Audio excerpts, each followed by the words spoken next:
Hi, this is Brian with ActiveMelody.com. Well, in this week's guitar lesson, we're going to be taking a look at one of my all-time favorite guitar players, David Gilmour. He's the guitar player for Pink Floyd, for those of you that don't know. He's also got a great solo career. Great guitar player, vocalist, songwriter, just an all-around awesome musician. And so we're going to be looking at a lot of his signature licks. Now, this is not any particular song. This is just a jam track that I wrote that's sort of in the style of the stuff that he would do. And so we're going to be breaking all of that down note for note. Everything that I played in the intro, we're going to break it all down, and I'll explain where all those notes come from. So that's the benefit of this. So you'll be able to use these when you improvise and write your own music. So I've got the lesson split into two parts. In this video, we'll take a look at the first half. If you'd like to watch the second half, as well as download the tablature and the MP3 jam track so that you can practice playing along all the lead stuff that we're about to learn, you can get those things by going to ActiveMelody.com, go to the weekly lessons page, and do a search for EP306. Alright, so let me just start off and talk about tone settings. Anytime I do a lesson like this, people always want to know what my amp settings were, what effects I'm using. I don't use a lot of effects usually, but you can't do Dave Gilmour without having some overdrive and delay. When I think of Dave Gilmour, I think of those two things. He's awesome at combining overdrive and delay and get this big epic sound, big stadium sound. It works really well for all of what he does with Pink Floyd and his solo work. But if you're playing around the house or if you're playing at a local bar, you know, these big epic delays, to me it seems like overkill. That's just my own personal opinion. And so I don't like the big stadium sound in a small setting. I like to have something much smaller and more simple. But when you're doing this, it's fun to have some overdrive and some delay. So let me talk about what I'm using. Now, here's the delay sound that I'm using. So I'm going to put this on video so that you can watch this back if you've got your own delay pedal, and you can try and dial in what I've got. But here's mine.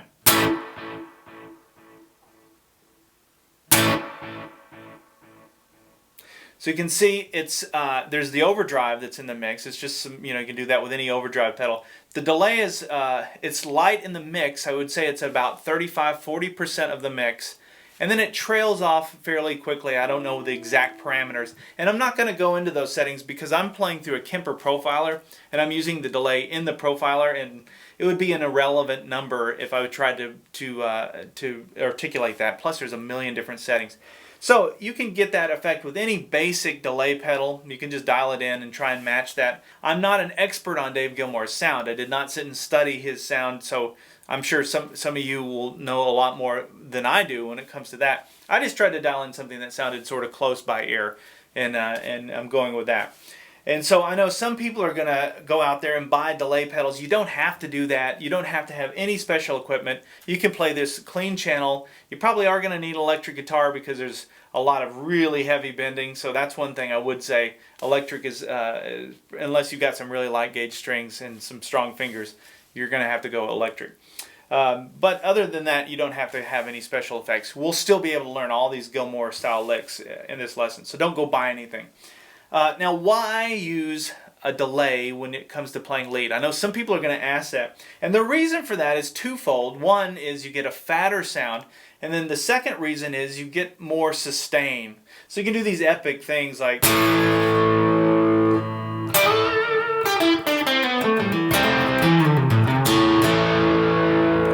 It sounds much more big and menacing, I guess, to combine overdrive with delay. And I have a very light amount of delay. Dave Gilmour uses a lot more than that. And I think it sort of covers up some mistakes when you have a lot of delay because you have all this echo going on, and it's a nice little sort of buffer for that. I'm not saying that's what Dave Gilmour does. He's a perfectionist and he's one of the best.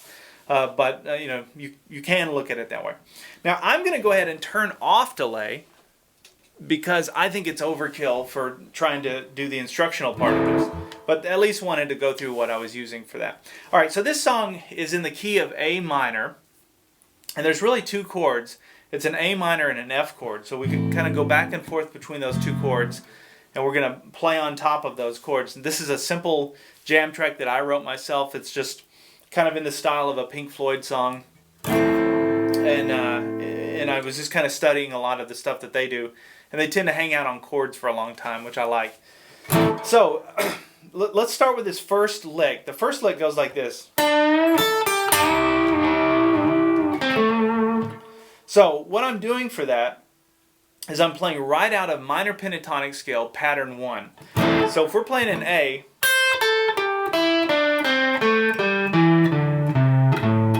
That's minor pentatonic scale pattern 1. Your root fret would be your 5th fret. So the lick goes like this. So it's a bend on the 7th fret 3rd string, and then I go ahead and bar the first 2 strings on the 5th fret, even though I'm going to just be playing the 1st string. That's just sort of a habit to go ahead and bar those 2, because you can do all the Chuck Berry, all of that stuff. All of classic rock and roll kind of comes from this little shape here. So anyway, there's the 7th fret 3rd string, 5th fret 1st string, ring finger goes down on the 8th fret 2nd string, and then I'm going to do 3 bends like that. So while that 8th fret 2nd string rings out, I'm going to take my middle finger on the 7th fret 3rd string and push it up 3 times. And actually, you can see I'm using my index finger as well. I'm using both of those fingers to push. That way I have a little more leverage. So it starts like this. And then the classic Albert King style ending. That's what I always think of as a way to get out of a phrase. So it's 5th fret 3rd string, and then 7th fret 4th string. And actually, I think I went back to the 5th fret 3rd string. So that's the first lick. Now here's how you count it in. It actually comes in on the 4. So when you're counting in that first measure, you would count it like this: 1, 2, 3, 4.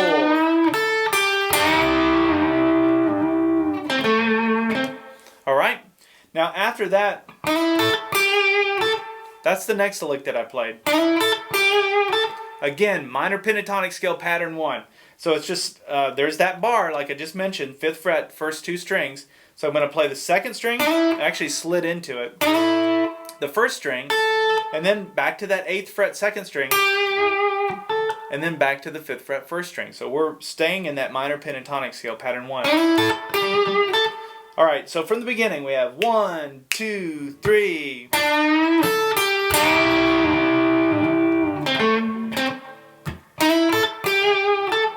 All right, now the next lick goes like this.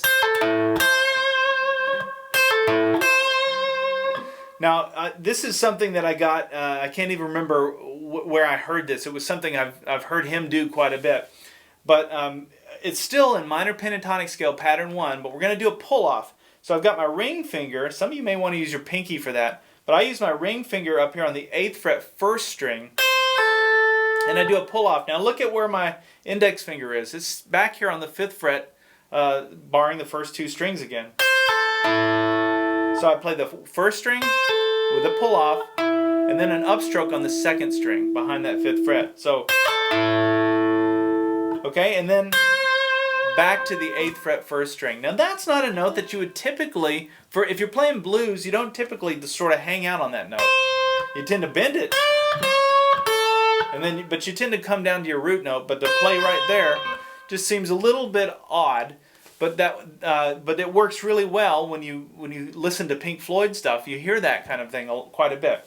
Very signature Dave Gilmour thing. He's always playing, not always, but often playing in like Lydian mode and kind of calling out notes that you wouldn't otherwise. All right, let's go back to the beginning. We have 1, 2, 3.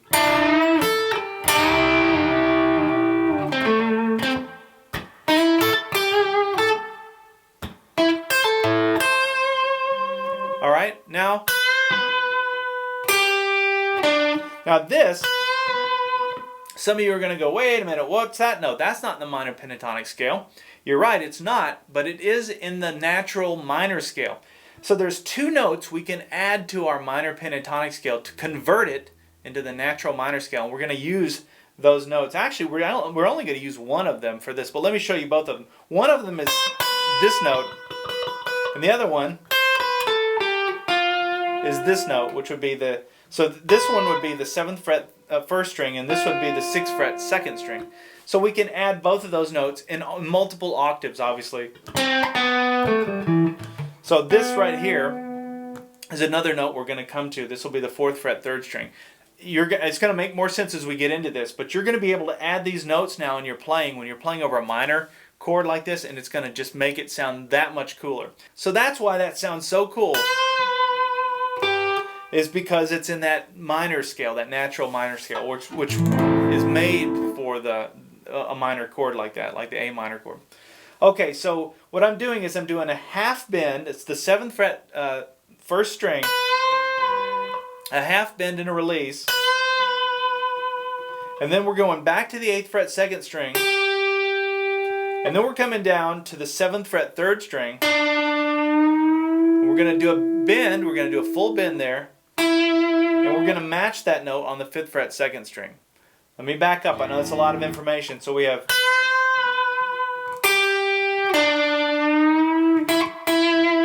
I actually hit that twice. Alright, let me back up from the beginning and I'll play through it slowly and play us up to that point. And by the way, as a premium member, I have the jam track that's actually playing with the slow walkthrough for this one, so that you can have that in context. So when you're learning this, this will make it that much easier for you. You'll have something to hear in the background, which I don't have in this video, unfortunately. But alright, here we go. 1, 2, 3...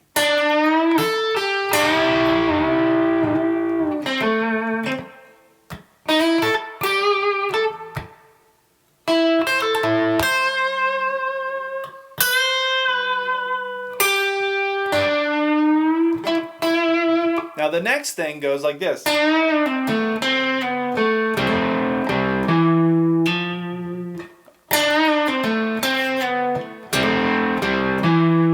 So what I'm doing is I'm still in minor pentatonic scale pattern 1 in my head. We're going to do a bend and release here on the 7th fret 3rd string. Bend, release, a pull off. So I've got my index finger on the 5th fret 3rd string. And then I do a hammer on with my ring finger to the 7th fret 4th string. So it goes... Notice I only picked that once. Now after that, look at that. That's that note again. That's in that natural minor scale. So just sliding down like that, you'll use that all the time. This should be a huge takeaway, this one little note here. So when you're playing something over a minor chord now, just remember you've got your minor pentatonic scale. Now you can just do that one little slide down and just adding that one note. It's like a little ingredient that you've added to your cooking. Even though it's small, it adds a huge amount of flavor. So it's the 5th fret 3rd string, slide down to the 4th fret, and then down to the 7th fret 4th string. And then after that I went... So that's a hammer on. So I'm going ahead and barring all 4 strings now on the 5th fret, and I'm playing strings 4 and 3. And I do a hammer on with my ring finger to the 7th fret 4th string. Then I play it without the finger there. Then my ring finger goes down to the 7th fret 5th string. And then it slides up 1. That's where the song goes to the F chord. So let's back up then and play all of that up to that point. So we have 1, 2, 3.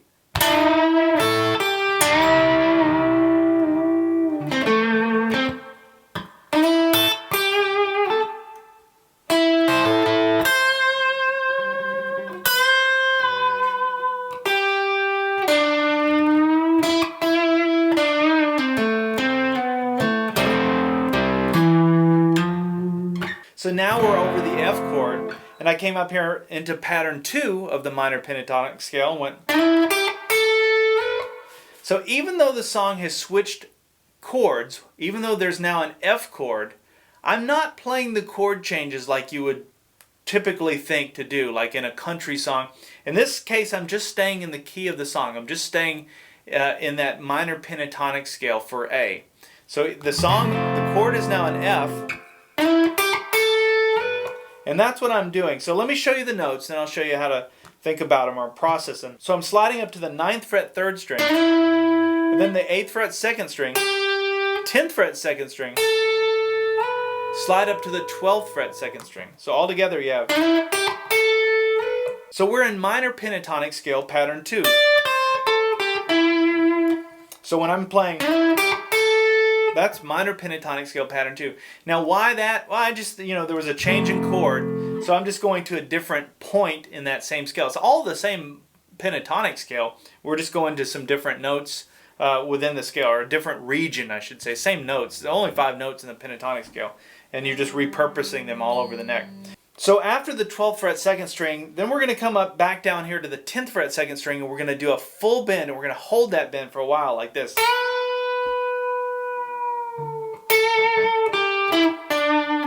And walk from pattern 2 back to pattern 1. So after that bend, so it's a full bend there, 10th fret second string. Then we're going to release it and play the 10th fret second string without the bend. And then there's the 8th fret second string, 9th fret third string. And then that's the 7th fret third string, 5th fret third string, 7th fret fourth string. So you can see we're back down to pattern 1. So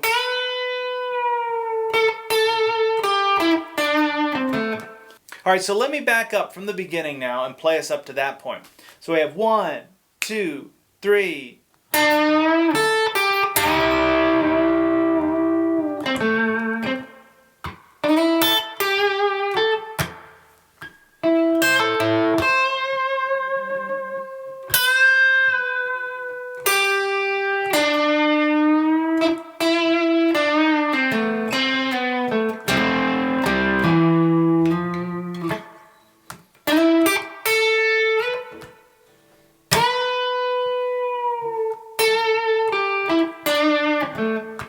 And then we're going to, so the song is hanging out on the F chord. It just stays on the F chord longer than you would think it would. And what I'm playing here is, so think your F chord here and think of your F chord up here, playing the D chord shape, but playing the F chord. This is out of caged. If I were to do that and just play strings 1 and 3, you're playing that harmonized 6. And that's all I'm doing, is doing a slide up to the 9th fret, I'm sorry, to the 7th fret, strings 1 and 3. Actually starting there and sliding down to the 5th fret, strings 1 and 3. But that's why they work, is because you're playing, there's that F chord, we're just sliding into that F chord and playing it in a different position. And you hear Dave Gilmour using this all the time. This is like a really, really classic move of his, is if you're playing a chord, let's say it's the A chord, an A major chord, it's a major chord. You find the other voicing of it, and then you go up 2 frets, and then come back to it. He does that quite often in a lot of songs, and so that's, I had to work that one in. Okay, so from the bend,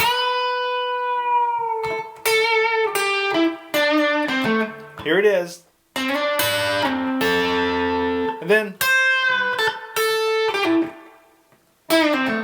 so after that, we're going to go back to that same half bend. This is that note that's in the natural minor scale. So this would be the 7th fret first string. It's a half bend, not a full bend. I go ahead and bend it and then pick it. So it's a pre-bend, I guess is what you call that.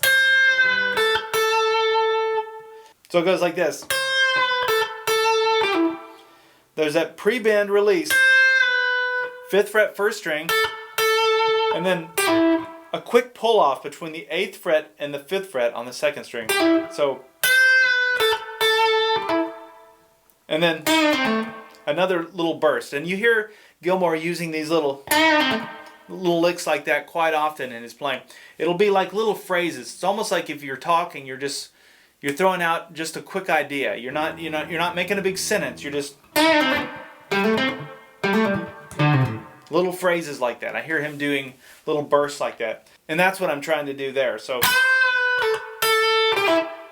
now that one is that full bend and release. That's on the, this is the same lick we've previously played, but we're going to start it here on the 7th fret 3rd string. A bend and release, a pull off, and then a hammer on. So all of that happens when I only picked it once. Pull off, hammer onto the 7th fret 4th string. Okay, so from